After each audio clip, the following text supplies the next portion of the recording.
एसे आघात दङ नै सिङावबो ओमफ्राय ओरैहाय आथिङा मिजौबाय थायो। हेल' लोगोफोर, नोंथांमोन बयखौबो बे गोदान भिडिअ बरायनाय बावहरनाय थाफिनबाय। दा नोंथांमोनजों शेयार खालामनो गोनां बाथ्राया जाहैबाय, नोंथांमोना थाम्बनेइलाव नायनानै मिथिखाबाय जानांगौ आरोना, जोंहा जोंनि बर'नि सावथुन मुलुगनि गिबि सारिनि मुंदांखा सासे बेस्ट एक्टर, सासे बेस्ट कमेडियान बिथां रामसिं गेल्लाया बे बुहुमाव गैलिया होननानै जों मिथिनो मोन्दों आरोना। दा बिथाङा हरखाबै जोंनिफ्राय आनज्रायलांबाय। बियो जोंनि थाखाय जोबोद दुखु गोनां खौरां आरोना। बिथाङा जोंनि सावथुन मुलुगाव, बर' सावथुन मुलुगाव बर' हारिमुखौ जौगाहोनायाव बिथाङा गोबां बिहोमा होलांबाय आरोना। बिथाङा फेस्ला दिन्थिनायनि गेजेरजों जों बयनिबो गोसोखौ रंजाखांहोनो हादोंमोन, जों बयनिबो गोसोखौ गोजोन होनो हादोंमोन आरोना।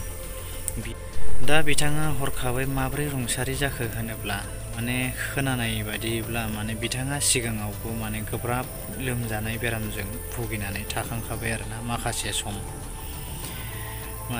बेरामनिफ्राय बिथाङा फुरायै रिलिफ मोनै बायदि खामोन आरोना बिनि सेहेराफोरखौ नायोब्ला।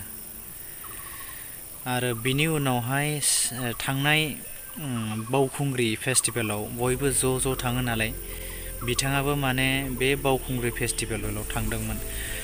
बे बावखुंग्रि फेस्टिभेलाव थांनायजों लोगोसेनो बिथाङा दाबसे जायगायाव प्रग्राम गानायनिबो थांखि दंमोन होननानै मिथिनो मोन्दों आरोना। बिथाङा गावनो फोरमायदों।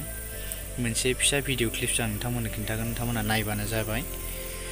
दा बेवहाय दुखु गोनां बाथ्रा, आनलाखि, खाफाल गाज्रि होनना बुंनांगोन।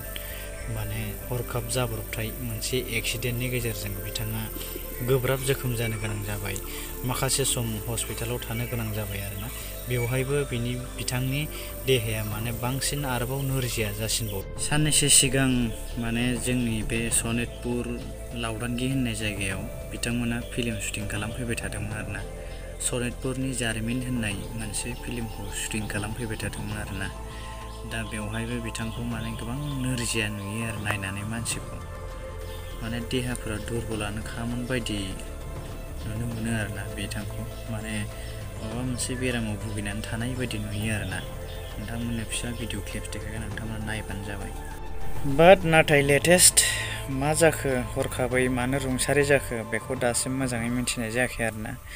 जानो हागौ फुराना बेरामफोरा हयथ' जाखांनानै बिथाङा रुंसारि जाबाय खोमा, बेखौ नाथाय फुरायै मिथिनाय जायाखै दासिमबो। उननि समाव आं माबाफोर आपडेट मोनोब्ला नोंथांमोननो खिन्थागोन आरोना। नोंथांमोना नायबानो जाबाय। आङो गिबियाव थांदोंमोन बै बावखुंग्रि हाजो गाखोनाय मोनसे फेस्टिभेल दं नालाय, बेयाव थांनानैहाय फैनानै आरो आङो गसाइगाव साब डिभिजननि आन्दाराव मोनसे प्रग्राम गानो होननानै फैदोंमोन। दा मेजरा नैबे आं जानो हाया, दा खुनुरुखुम रायलायो, जुइस लोंलाबायनानै थायो, नेबावनांदों। ओमफ्राय नैबावबो मोनसे आघात दङ नै सिङावबो, ओमफ्राय ओरैहाय आथिङा मिजौबाय थायो। आंनाव बिराद थै गदों, बिनि थाखायनो आंनावहाय दा स्ट्रेंथआ खम जादों आरो।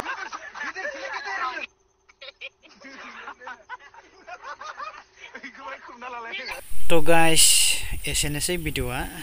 बिथांनि जिउमाया सोरगोआव आलो गोजोनै थाहैनो हाथों, नोंथांमोना बयबो आर'ज गाबदो आरो कमेन्ट बक्सआव बयबो खिन्थाहरदो नोंथांमोना माबायदि मोनखो, नोंथांमोननि गोसोआव मा सानदों। गोदानफोरा बयबो अननानै बे चेनेलखौ साबस्क्राइब खालामदो आरो लोगोसे भिडिअखौ शेयार खालामदो। आरो बे इउटुब डिसक्रिपसनावहाय फेसबुकनि मोनसे लिंक होनाय दं, बेयाव थांनानै नोंथांमोना फल' खालामबानो जाबाय। फेसबुकाव जायफोरा नायदों बिथांमोना फल' खालाम। एसेनोसै।